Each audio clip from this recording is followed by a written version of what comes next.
اس مرتبہ جب ہم حضور کے دیار نور پہ گئے تو ایک دن عصر کی نماز پڑھ کے باہر نکلے تو بقی کی جانب جہاں دار التجہیز بنا ہوا ہے، جن لوگوں نے شہر نور دیکھا ہے وہ منظر سامنے آ گیا ہوگا، تو وہاں عصر کی نماز کے بعد ہم چائے پینے کے لیے بیٹھ گئے۔ ایک بوڑھا شخص جس کی عمر 70 سال کے قریب ہو، اس کی ایک ٹانگ لکڑی کی تھی، وہ ہمارے پاس آ کر کے بیٹھ گئے اور اس انداز سے اس نے حضور کی سنت داڑھی کو خراج پیش کیا کہ اگر ہمارے موجودین میں سے اگر کسی شخص کے چہرے پہ حضور کی سنت کا نور نہ ہوتا تو ممکن نہیں تھا کہ وہ دوبارہ داڑھی منڈوا دے۔ اس انداز سے اس نے حضور کی سنت کو اتنے میٹھے لہجے کے اندر خراج پیش کیا، اور مغرب کا وقت قریب ہو گیا اور شام کے، میں نہیں کہتا اندھیرے چھا رہے تھے، مدینے کی شام بھی بنارس کی صبح سے حسین ہے، اس دیس کے پتھر بھی مخمل سے لگے مجھ کو اور نور کے سانچے میں ہر خار ڈھلا دیکھو۔ مدینے کی شام بھی جو ہے وہ صبحوں سے حسین ہے، روشن، بلکہ وہاں جب شام ہوتی ہے لگتا ہے دن چڑھ آیا ہے۔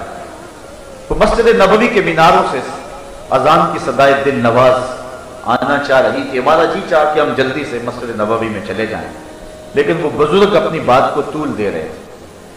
ہم نے ان سے جان چھڑانے کی پوزیشن میں ان کو سلام کیا اور کہا کہ اللہ آپ کو لمبی زندگی دے، ہم جا رہے ہیں، اللہ حافظ، السلام علیکم۔ جب یہ لفظ کہہ کر کے میں واپس پلٹا تو ان کے چہرے پہ میں نے دیکھا غصہ ہے، اور میں نے جب غور سے دیکھا تو ان کی آنکھوں میں آنسو تھے۔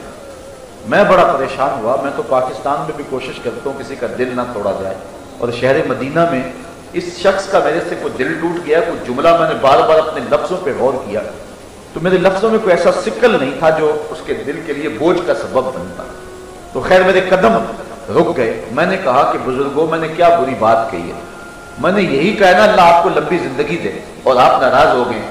تو وہ بزرگ رو پڑے، کہنے لگے 46 سال ہو گئے مجھے مدینے میں موت کا انتظار کرتے، اور تم اب بھی مجھے زندگی کی دعائیں دے رہے ہو۔ میں تو چاہتا ہوں کہ مجھے شہر کے اندر موت آ جائے۔ تو وہ شہر جس میں مرنا بھی آبرو ہے، علامہ اقبال کے شہر میں آیا ہوں، چلو اس حوالے سے مجھے اقبال کا ایک قصہ یاد آ گیا۔ اقبال نے بھی آرزو کی ہے، آپ کلیات اقبال اٹھائیں، بحضور رحمت للعالمین، اس عنوان کے ساتھ اقبال کی مثنوی کے اندر ایک آرزو ہے۔ وہ حضور کی تعریف کرتا ہے، مدح و ستائش کرتا ہے، گرد تو گردت حریم کائنات، از تو خواہم یک نگاہ التفات، بوریا ممنون خواب راہ تش، تاج کسرا زیر پائے امتش، شش جہت روشن زتاب روئے تو، ترکو تاجی کو عرب ہندوئے تو۔ اب تعریف کرے جاتا ہے، اور پھر تعریف کرنے کے بعد کہتا ہے حضور میں تعریف کر رہا ہوں آپ کی، میں آپ سے ایک آرزو کرنا چاہتا ہوں۔ پھر اقبال دوبارہ حضور کی مدح شروع کر دے، کہتا ہے ہمت نہیں بڑھ رہی، چھوٹا منہ بات بڑی۔ پھر اس کے بعد دوبارہ کہتا ہے آپ رحمت للعالمین ہیں، اس لیے میرا حوصلہ بڑھ رہا ہے اور میں عرض کر رہا ہوں۔ اور وہ عرض کیا ہے، کوکب را دیدائے بیدار بخش، مرکز در سایہ دیوار بخش، میرے مقدر کے ستارے کو روشنی دے دیجئے، مجھے اپنے روزے کی دیوار کے سائے میں قبر دے دیجئے۔ آرزو دارم کے میرم در حجاز، میری آرزو یہ ہے کہ میں مروں تو اس مٹی پہ میری موت آئے۔ اچھا یہاں تک عجز ہی عجز ہے، لیکن اس واقعہ کو بیان کرنے کے بعد، اس عرض کو بیان کرنے کے بعد آپ بس میں پڑے اقبال کے تیرے بدل گئے۔ پھر اقبال آسمان کی طرف سر اٹھا کے کہتا ہے، پھر جب مجھے یہ اعزاز مل جائے تو پھر میں اس آسمان کو کہوں لانا اپنے ستارے، لا شمس و قمر، اے آسمان اپنے دامن میں چمکتے ہوئے یہ کمکمے اور یہ ستارے جن پہ تمہیں ناز ہے، ذرا لے گیا میری قبر کے ذروں کا مقابلہ تو کر کے دکھا، چونکہ میری قبر اونچائی محبوب میں بنی ہوئی ہے، تیرے ستارے میری قبر کے ذروں کا مقابلہ نہیں کر سکتے۔ تو حضرت امام مالک ساری زندگی حضور کے در نور پہ رہے، بول و براز کے لیے آپ مدینہ شریف کی حدود سے باہر نکلتے، تیزی سے دوڑتے، پھر واپس پلٹ آتے اور کہتے کہیں باہر مجھے موت نہ آ جائے۔ اور آپ کے اکثر کندھے زخمی رہتے تھے، اور کندھے زخمی اس لیے رہتے تھے کہ دیواروں کے ساتھ لگ لگ کے چلتے تھے، گلیوں میں نہیں چلتے تھے کہ حضور کے قدموں کے نشان پہ میرا کوئی قدم نہ آ جائے۔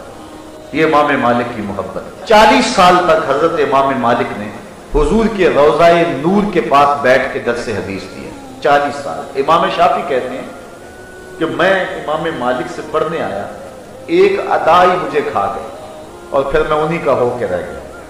امام مالک جب حدیث روایت کرتے، محدثین کا طریقہ ہے، وہ کہتے ہیں کالا کالا رسول اللہ صلی اللہ علیہ وسلم، کہ حضور نے فرمایا، لیکن امام مالک حضور کے روضے کے پاس ہی بیٹھے تھے اور روضہ کی طرف اشارہ کر کے کہتے کالا کالا صاحب و حاضر مزار، اس مرکز نور کے مکین نے کہا ہے۔ تو کہتے ہیں کہ لفظ کھا گئے مجھے، اور میں نے کہا میں نوکری کروں گا ساری زندگی شخص کی۔ پھر امام شافعی نے ایک طویل عرصہ امام مالک کی صحبت میں گزارا۔ امام مالک نے 40 سال تک حضور کے روضہ نور کے پاس بیٹھ کے درس حدیث دیا، اور 40 سال میں ایک بار بھی ایسا نہیں ہوا کہ کتاب کے ورق کے پلٹنے کی آواز بھی پیدا ہونے دی۔ 40 سال میں کتاب کے ورق کے الٹنے کی آواز بھی پیدا نہیں ہونے دی۔ یہ حضور کی چوکھٹ کا در، لے سانس بھی آہستہ کے دربار نبی۔ اے ایمان والو، میرے نبی کی آواز سے آواز اونچی نہ کرنا۔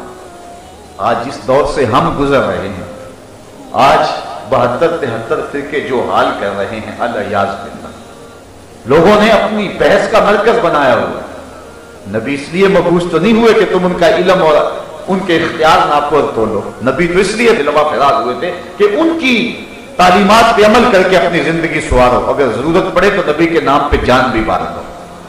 لیکن آج کیا کچھ ہو رہا ہے، میں کہا کرتا ہوں ڈٹھے ورق قرآن دے پھول سارے، تیری شان جیا نہیں کوئی ہو ڈٹھا، تیری شان دا کرے مقابلہ جیڑا، انہوں عاشقاں اصلی چور ڈٹھا، کوئی نور آکھے کوئی بشر آکھے، پیدا رات دنے ایہو شور ڈٹھا، اللہ والیاں گل مکا دیتی تو سا ہور ڈٹھا سا ہور ڈٹھا۔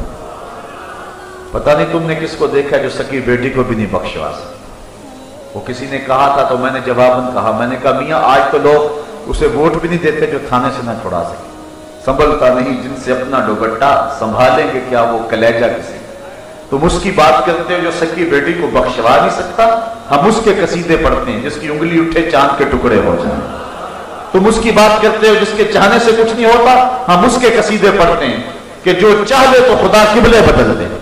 تم اس کی بات کرتے ہو جو سکی بیٹی کو بخشوا نہیں سکتا، ہم اس کی نعت خوانی کرتے ہیں جس نے کہا فاطمہ جنتی عورتوں کی سردار ہے۔ ہم تو اس نبی کے قصیدے پڑھتے ہیں، می بریا کستوریاں نا جدو یار نچوڑیاں زلفاں۔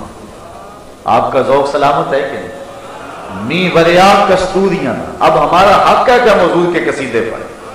مغرب نے سمجھا تھا شاید ان کے جذبات ٹھنڈے ہو جائیں گے، لیکن اقبال کہتا ہے مسلمان کو مسلمان کر دیا طوفان مغرب نے۔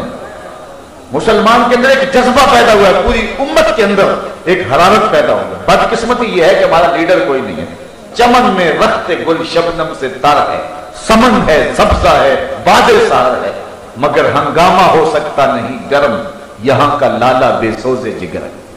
56-57 اسلامی ملکوں کے حکمران بے غیرت ہو گئے ہوئے، اس وجہ سے جو ہے وہ انقلاب نہیں آ رہا، ورنہ لوگوں کے اندر ایک جذبہ ہے، اور میں نے جگہ جگہ دیکھا ہے لوگوں کے سینے میں ایک طوفان ہے، ایک جذبہ لیے ہوئے لوگ گھوم رہے ہیں اور مرنے کے لیے تیار ہیں۔ تو یہ ایک امت کے اندر جذبہ پیدا ہوا۔ تو مغرب نے سوچا تھا شاید ہم ان کے سینے سے عشق کی وہ چنگاری چھین لیں گے، لیکن مغرب اب دیکھ لے کہ یہ چنگاری اب شعلہ جوالہ بن گئی ہے، اور کائنات کا کوئی گوشہ ایسا نہیں ہے جہاں اس نے محمد کے قصیدے نہ پڑھے جا رہے ہیں۔ شاید آپ نے دیکھا ہو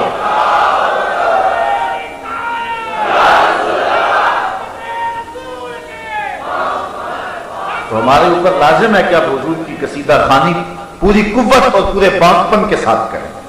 تو بات کر رہا تھا می بریا کستوریاں جدوں یار نچوڑیاں زلفاں تے قبلہ عہدے بنیا سائم جدے یار نے موڑیاں زلفاں۔ ہم تو اس نبی کے چاہنے والے۔ آپ کو واقعہ تو یاد آ گیا ہوگا، کہاں یہ خیال کہ نبی کے چاہنے سے کچھ نہیں ہوتا، اور کہاں یہ قرآن کی آیت محبوب تو چاہے تو قبلہ نہ بدل دے۔